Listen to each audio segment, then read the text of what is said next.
right, so moving on from discussing the Book of Boba Fett, going to discuss The Power of the Dog. So, The Power of the Dog is Oh, a film. I need to use the bathroom real quick. So you can do licorice pizza since I didn't see that. Okay, all right. So, I'm going to discuss Licorice Pizza. So, Licorice Pizza is a movie starring Cooper Hoffman. So, Cooper Hoffman is the son of Philip Seymour Hoffman. Philip Seymour Hoffman, he's a regular Paul Thomas Anderson actor. He was in Boogie Nights. He was in The Master. So now his son is in Paul Thomas Anderson film Licorice Pizza, which also stars Lana Ham, who's a musician. She's part of a band called the Ham Sisters, and her actual real life family is in this movie as well. And it is a coming of age type movie where you have kind of the both of them kind of set in 1970s LA, kind of this 25-year-old girl and this 15-year-old boy is played by Cooper Hoffman, and you kind of have this friendship slash type weird relationship of them constantly connected to each other, and kind of being with each other throughout this time. And I will say kind of beautiful look of the movie in the backdrop of 1970s LA. I will say the movie does have kind of very funny moments. There's been some controversy about this film that I'll kind of get into in a little bit. I will say that also the kind of dramatic moments work very well. The performances are very great.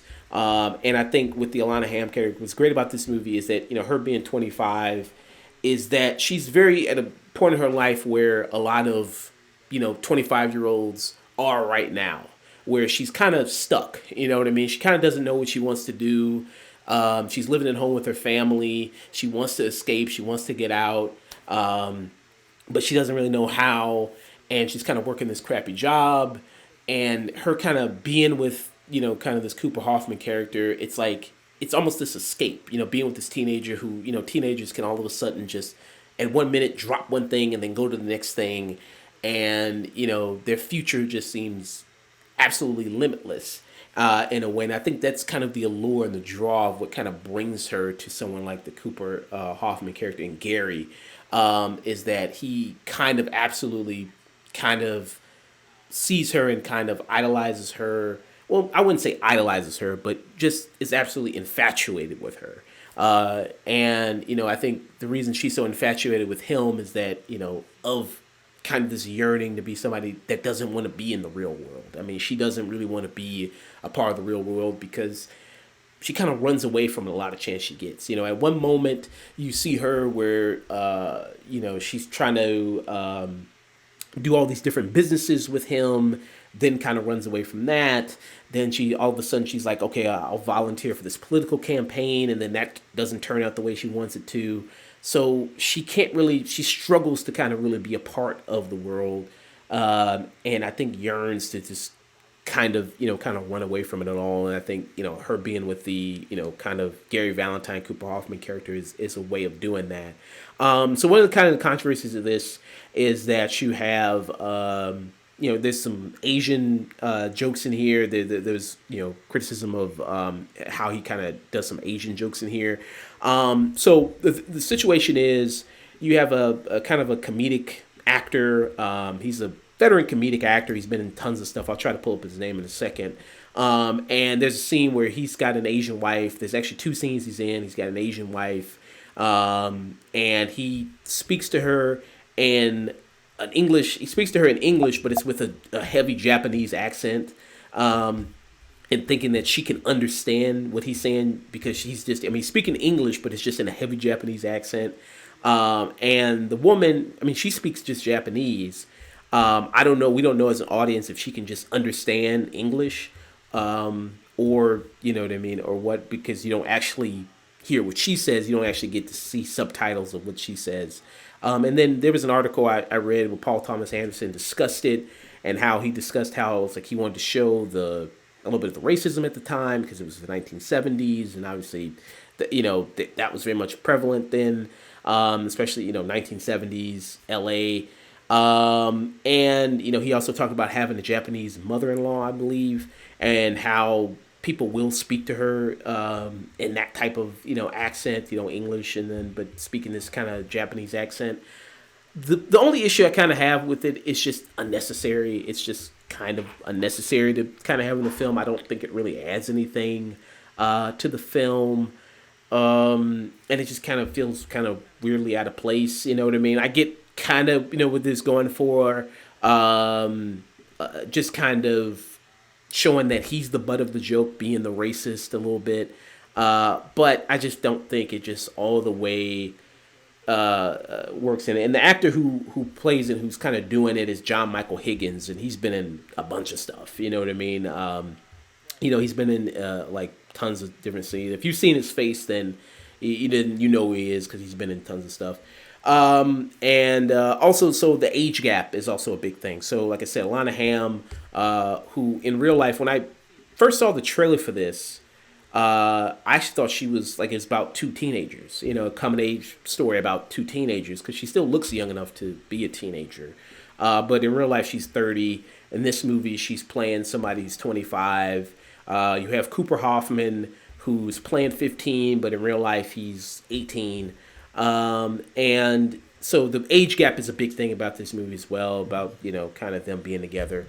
Now, it's kind of, I mean, in the movie, I guess some people might see it as like a will they, won't they type of situation. I I don't think the movie's necessarily asking you to root for them to get together because both of them are kind of bad people and toxic in a way. So I don't think it's really asking for them to really root for them to get together. But like I said, it's a situation where both these two people, they're feeding off of each other because Alana, in the movie, being this 25-year-old, being somebody who can't survive in the real world. She's scared of the real world and she doesn't know what she wants to do with her life, which is a lot of position a lot of people are in at 25, 26. You're coming to, real major adulthood, coming up to 30, got to pick something. What's your career going to be? What's your life going to look like? This is serious stuff. And she can't really handle that. And I think the allure of being someone like Gary Valentine, who's the Cooper Hoffman character, is that it's all about escapism. It's all about just kind of being that young teenager again who can just all of a sudden do all this stuff and just move on to the next thing. Because constantly in the movie, he's moving on to different businesses. At first, it's like a waterbed business, then it's pinball machines, then it's this, then it's that. It's all these kind of different things. And and I think that's kind of the allure of it. You have a great performance also by Bradley Cooper, who's in this movie as well. That was kind of one of my favorite parts of the movie. He shows up as John Peters, and everybody doesn't know John Peters. He's the hairdresser turned producer. He dated Barbara Streisand. He's also the spider guy. He was the guy that was obsessed with putting spiders and everything. Kevin Smith told a story about him. You can look it up on YouTube. Kevin Smith is going to do a Superman movie, and then John Peters was just talking about putting a spider in it. That was his only big contribution. It's like, yeah, that's awesome, but I don't want Superman to fly, and I want to put a big spider in it.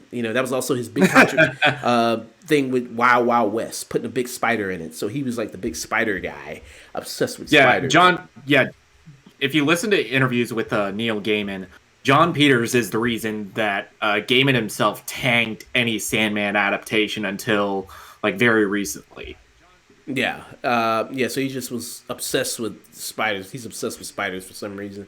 And it's a really funny performance by him. He's just totally amped up, almost like a cokehead in this.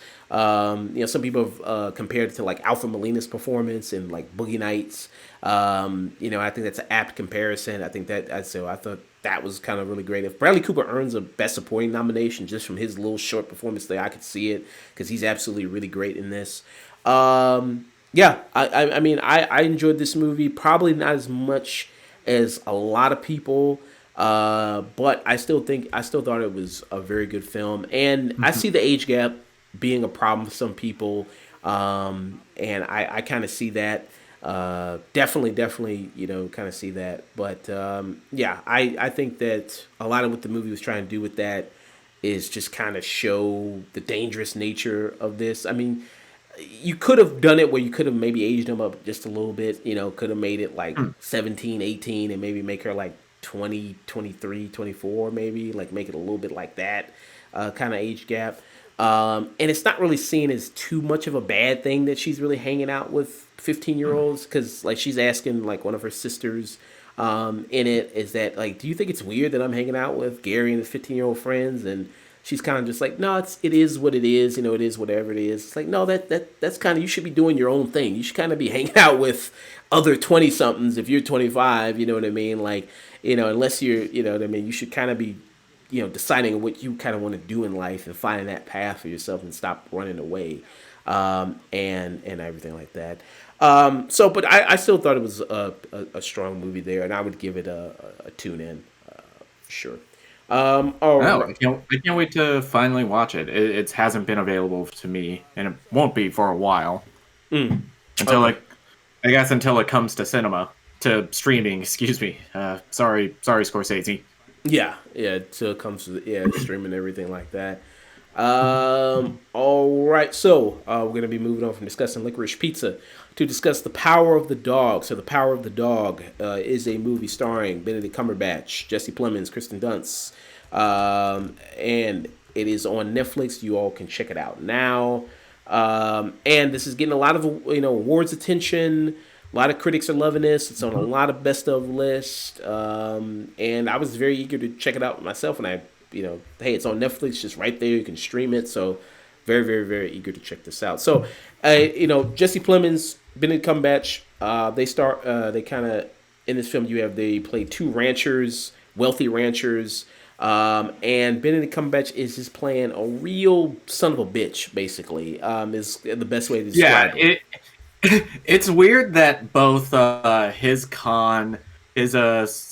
Doctor Strange Supreme, none of them were as evil as this guy Oh is. yeah, I mean he's just absolutely cruel and mean. He calls his brother, Jesse Plemons in the movie Fatso.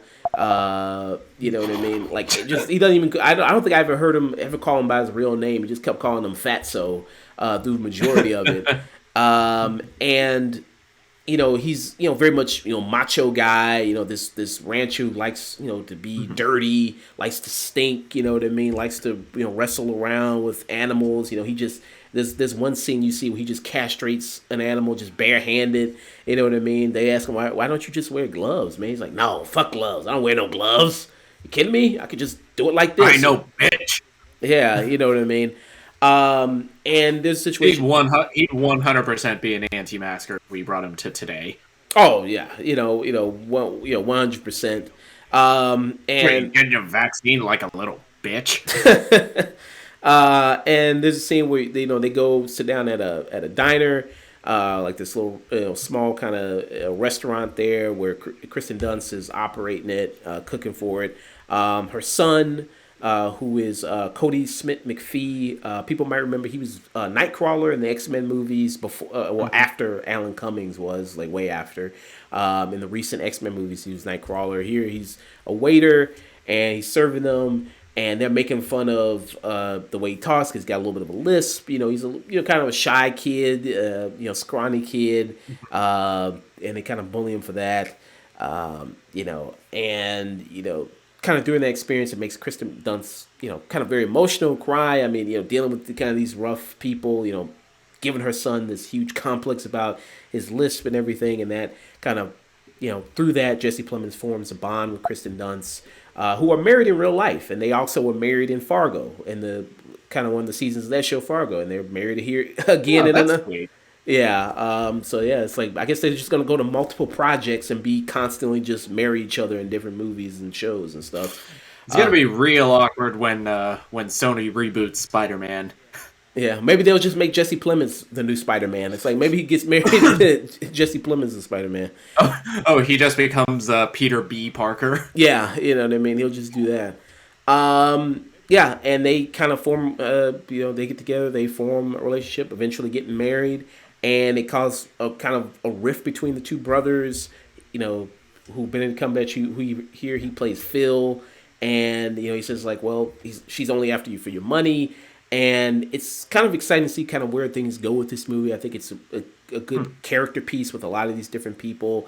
Jesse Plemons, though, I don't think is really in it a whole lot. I don't, he kind of comes in and out of the movie.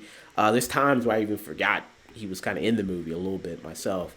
And it's really mostly, I think, a lot of really good performances. Really, mostly, not to say Jesse Plemons is bad, but really most of it is Benedict Cumberbatch, Kristen Dunst, and Cody Smith McPhee, who are really, I think, you really get to see a lot of, and really are kind of that you really get to see a lot of dramatics performances from.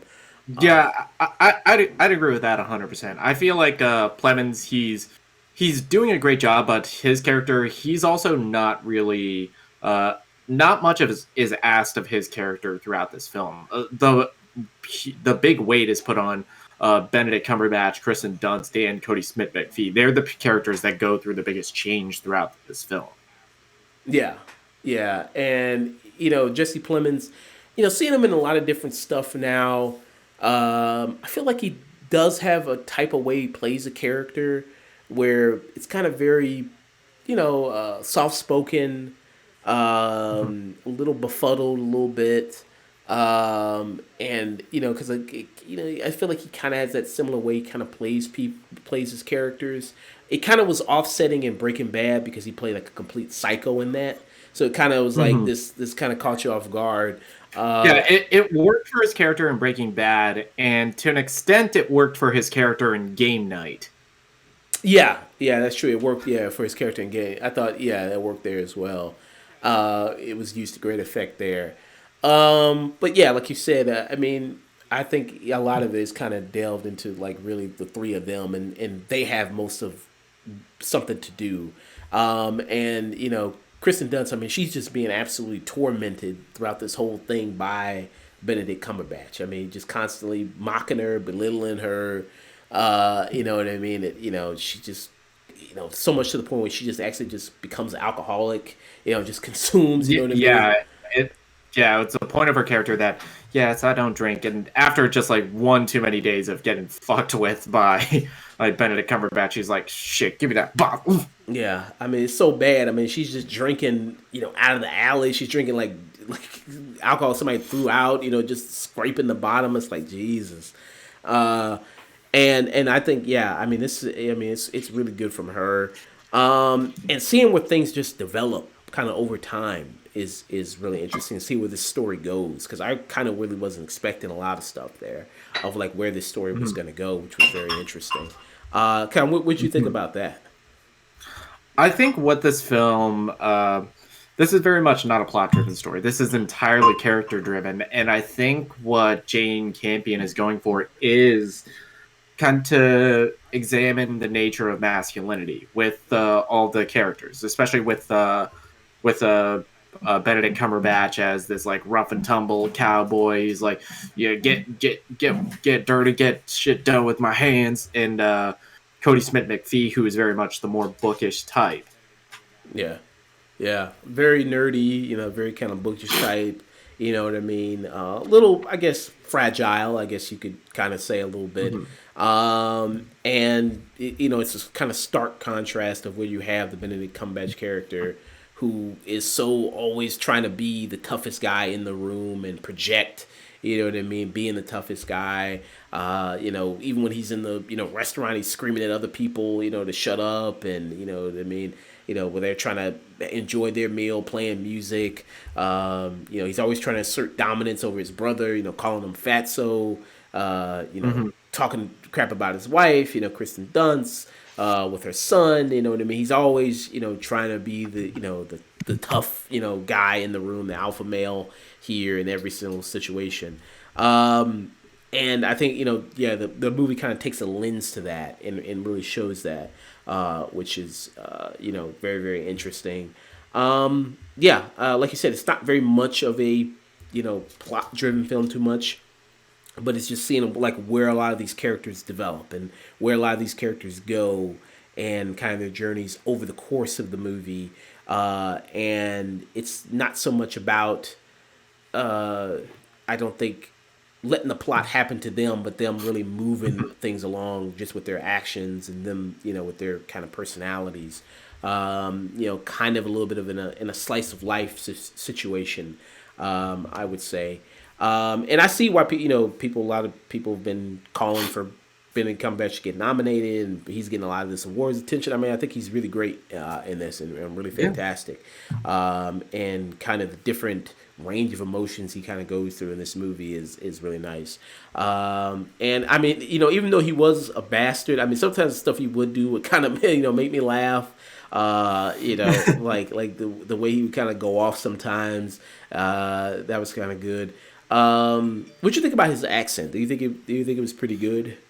I mean, compared to where his American accent started with at least the most popular example, the first Doctor Strange, where that was kind of going in and out the entire time. I think the more characters he's played with an American accent, the better it's gotten. And here it was completely seamless. Yeah, yeah, yeah. I thought it was pretty solid. Yeah, it did. Like when he first did his American accent, it just sounded. A lot of people compared it to like when Hugh Laurie did House, and I think it's kind of moved past that a lot. And I think it's does a very very good job with the accent here.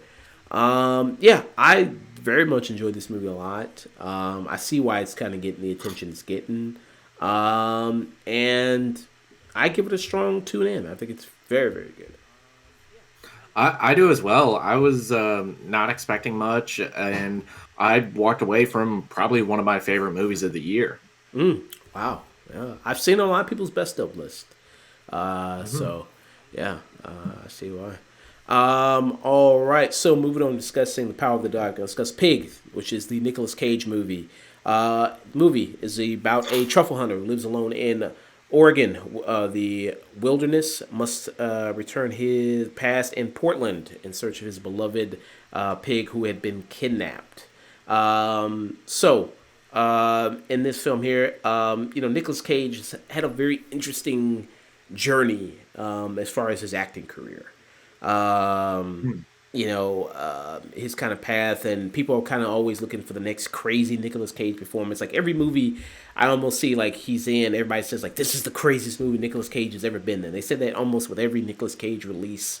It's like this is the craziest movie he's ever Yeah, been in. this is gonna be the craziest one. And come on, let's be real. We all got the craziest Nicolas Cage in Vampire Kiss.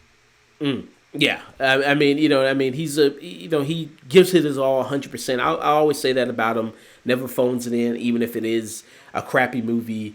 He always gives it his all 100% and gives his best, cageness to the performance. And here, at first kind of watching it, because like I said, this was also another movie like The Power of the Dog, where you did have a lot of people putting this on their best of list. I've heard a lot about it.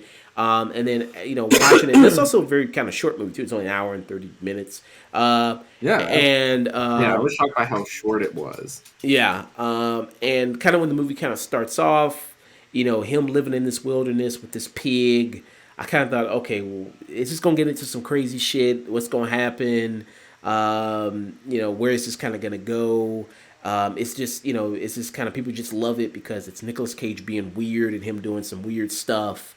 But when actually the movie kind of goes on when he's continuing, after his pig gets kidnapped and him searching on his pig, I thought it was maybe gonna be like some Taken stuff of John Wick, like he's gonna go John Wick, with these people trying to get his pig back or some shit. But actually, no, it's not like that.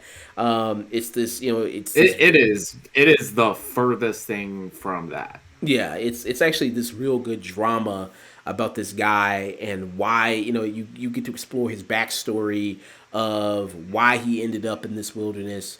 Who was he before he was this man that you see today? This big beard and kind of living out here in the woods. With just him and his pig, and you kind of explore a lot of that more. And another major kind of person in this movie, you have Alex Wolff. People might know Alex Wolff. He was also in Hereditary, where he was one of the main characters in that. And he's kind of Yeah, and in Hereditary, I think the only reason that he isn't a bigger deal is because everybody loved Toni Collette so much in that film, but he was up there with her. And he's also like some of the best parts of the Jumanji sequels, which who saw those being as good as they were. Yeah, yeah.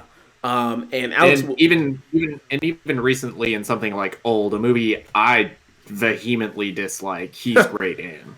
yeah. And in the movie, he plays like a business partner of Nicolas Cage, somebody he does business with, as far as with the truffles and business there.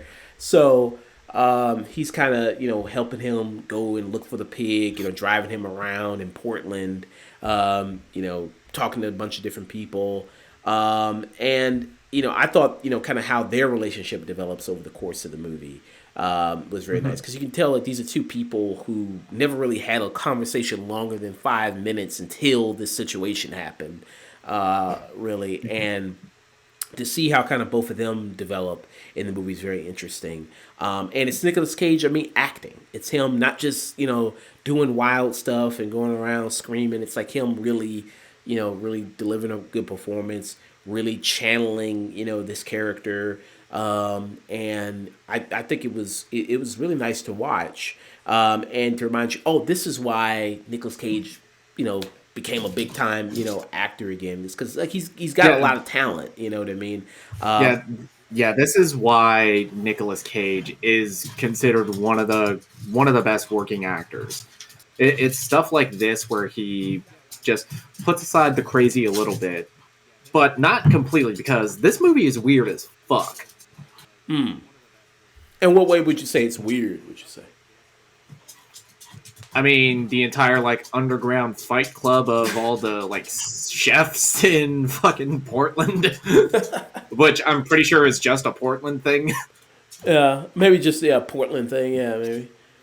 But yeah, I mean, I kind of appreciate that a little bit. Like I said, it's not too much of crazy. I mean, there's some kind of moments where he does kind of get emotional, get angry, but it's in service of the It story, which I yes, think. every single like outburst of emotion, it fits the character and where it is at at that moment in the story. And it's more pulled back than I think he's ever done in one of his weirder roles. Yeah, yeah, which I thought was very nice to see, very much appreciated. I could see why this is on a lot of people's best stuff. I mean, because I think it is such a small story, that that packs a punch so much. I think with so little, and I think that is very good. And the look of this movie also, it's like not anything spectacular, but just what they do with the kind of little that they have just looks so kind of amazing in a way.